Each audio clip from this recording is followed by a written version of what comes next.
We have now arrived at the 100 Club, located at 100 Oxford Street.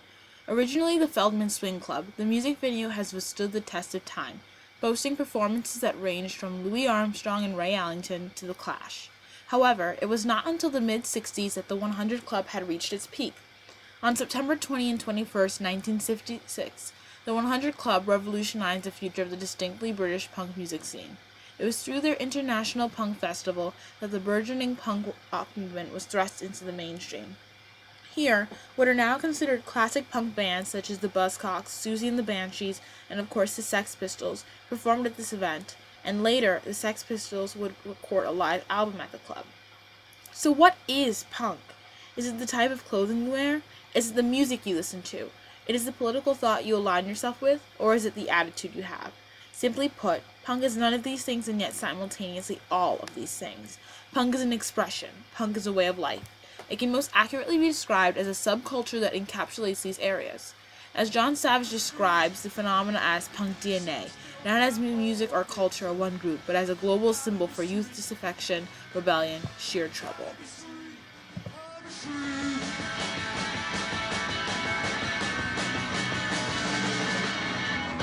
The street is a mirror for our country. Reflects the rise and fall of our nation.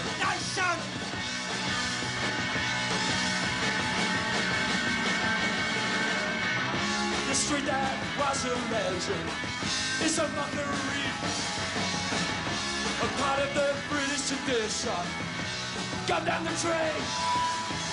You don't need no passport to see its spots. Take a walk along that street, see what I mean. Carnaby Street, Carnaby Street, Carnaby Street, not what it used to be. Carnaby Street, not what it used to be. Carnaby Street, first the fish are gone. Carnaby Street, first the fish are gone. Carnaby Street, oh, oh, oh. Carnaby Street, oh, oh, oh, oh.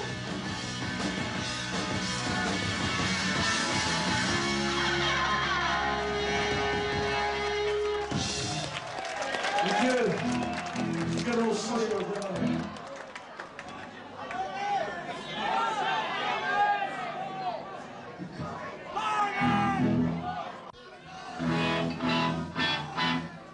quite ironic, isn't it? No problems at Hammersmith.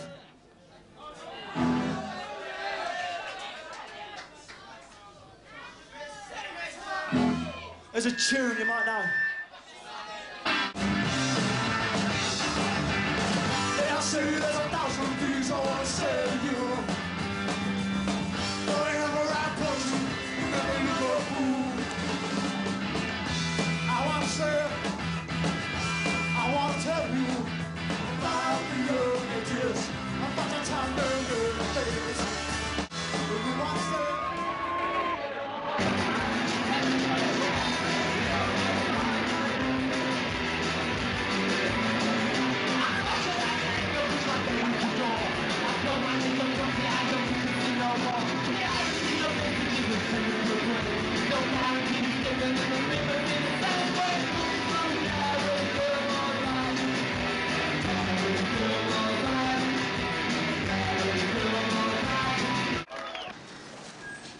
anyway, the beginnings of punk.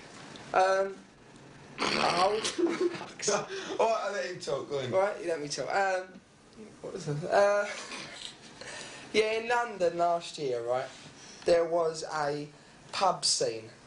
And you had various bands playing a lot of, you know, the pubs in London. A lot of people were having music in pubs, you know. Hope and Anchor, the Kensington, the Nashville.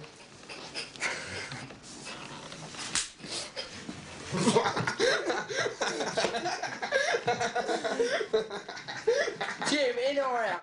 Go on, tell him about punk, Mark. The identification with to identify with something of their own. No message. Nothing of their own. No kids have had a Everybody message was for saying years. how great the 50s were, how great the 60s were, you know, and we were all living off the 60s. How they related to the Still having to put down in all that old crap that was going down, you know, like, you know, we needed needed identity of our own, you know, 1977. No, this political angle ain't new. They've done it all before in that movie, Yeah, Privilege, with Paul Jones. Street Fighting Man by the Stones, you know, I mean, that was political, you know.